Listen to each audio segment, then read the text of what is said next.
Kita ketemu lagi di channel YouTube ini. Apa apa yang mau kita bicarakan kali ini nih? Tentu ada banyak isu-isu yang memberikan pemahaman kita sebagai orang Indonesia. Ini ulasan dari seorang santri Kristen lah, saya um, menyebut seperti itu. Baik,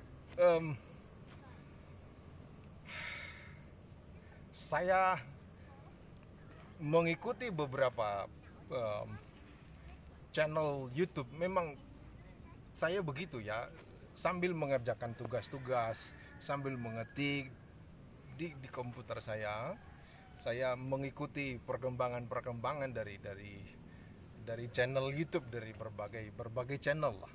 Nah, jadi sedang ada uh, upaya-upaya dari kelompok Muslim misalnya untuk menampilkan tokoh-tokoh atau orang-orang Kristen tertentu yang mualaf ya, yang mualaf.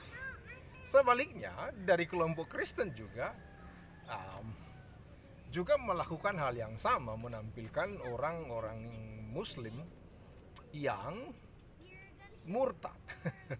Nah, ini memang agak menjadi perdebatan. Ketika dia menjadi Muslim disebut mualaf, ketika dia menjadi Kristen disebut murtad. Jadi anyway, saya tidak membicarakan itu, tetapi sekalipun ada orang yang mualaf misalnya, sekalipun orang yang menjadi murtadin misalnya, masuk dia ke kelompok Kristen, yang mualaf tadi masuk kepada kelompok Islam, yang menjadi pertanyaan besar kita adalah seberapa dalam, seberapa luas, seberapa banyak pengetahuan keagamaannya orang-orang itu penting untuk kita ulik-ulik supaya kita tidak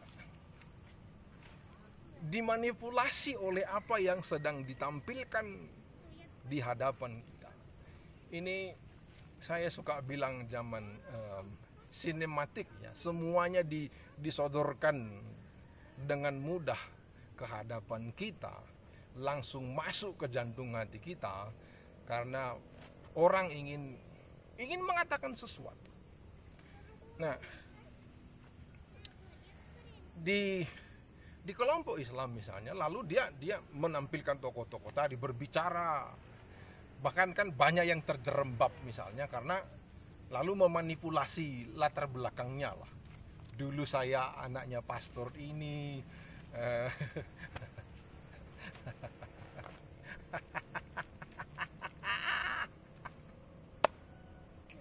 aduh, begitu ya keberagaman kita ya. Pastor bisa beranak itu, bagaimana ya? Hanya Allahnya orang Kristen yang bisa beranak ya. Karena Alkitabnya memang begitu, dan Yesus mengatakannya sendiri, bukan si mualaf yang mengarang-arangnya ya. Jadi teman-teman, saya ingin mengingatkan kita untuk tidak mudah menerima yang kayak begitu itu. Nah, di kelompok Kristen juga saya rajin mengikuti itu karena bagi saya orang yang belajar setiap hari ya. Saya ikuti channel-channel misalnya ya, ada Tanpa Ragi misalnya, terus ada juga dari pastor nih ya. Yusuf Manubulu itu, moga-moga saya tidak salah menyebutkan. Lalu sedang menampilkan, mementaskan ada orang-orang yang bertemu dengan Tuhan Yesus dengan berbagai momentum, dengan berbagai situasi dan kondisi, lalu dimasukkan ke depan kamera itu menjadi sebuah industri. Dari mana kita tahu cerita itu benar 100%? Dari mana? Ini menjadi pertanyaan kita bersama sebagai orang Indonesia. Tentu sebagai seorang pendeta Kristen misalnya, Harusnya saya berterima kasih. Haleluya. Orang bertemu dengan Tuhan Yesus. Nanti dulu. Ketika banyak hal-hal yang perlu disingkapkan di situ, kan justru memalukan. Ya. Nah, persoalannya adalah orang-orang yang mualaf tadi lalu seperti dikasih karpet merah itu, ditampilkan di televisi itu, tanpa pernah melepas identitas Kristennya. Misalnya dulu mantan misionaris, mantan ini, kok nggak move on ya? Katanya sudah mualaf, label hidup lamanya kok ya masih di situ. Nah, di situ kita mau mengatakan polanya jelas bahwa ini industri. Nah, di Kristen juga kayak begitu itu. Dulu mantan haji misalnya, mantan kiai misalnya. Ini menyedihkan. Jadi kita sedang disodorkan oleh media yang menurut saya ini sudah mengarah kepada agama sebagai industri. Ya. Agama itu menjadi panggung sinematik.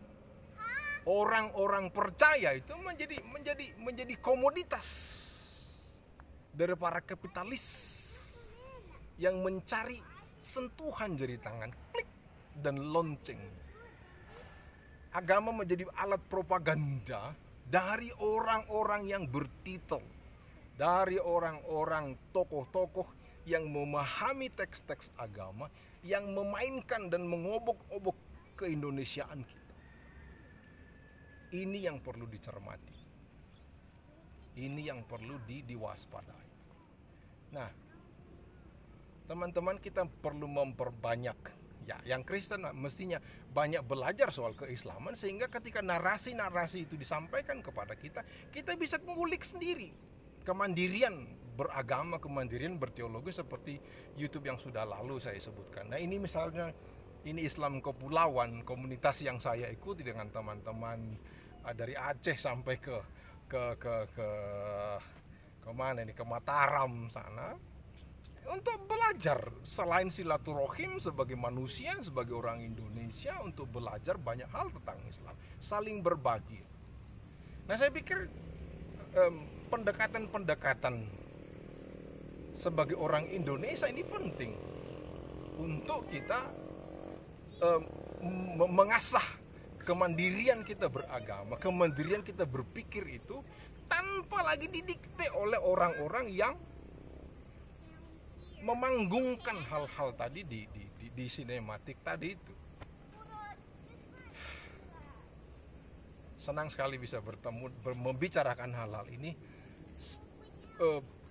Semoga kita menjadi orang Indonesia, orang yang cinta Tuhan, orang yang cinta kepada Allah, orang yang cinta kepada Rasul dan umatnya, tanpa harus membenci orang lain. Karena agama Islam itu tidak dimaksudkan untuk itu, ya, substansinya tidak dimaksudkan untuk itu. Kristen juga seperti itu, tidak dimaksudkan untuk itu. Nah, ini hanya para kepentingan dari para pemain industri tadi itu. Jadi jangan sampai kebenaran, jalan yang lurus itu menjadi komoditas industri. Bertobat itu menjadi jualan dari orang-orang yang bergelar secara formal karena dia menempuh pendidikan yang berlapis-lapis. Semoga hari Anda menyenangkan, karena Tuhan Yesus memberkati.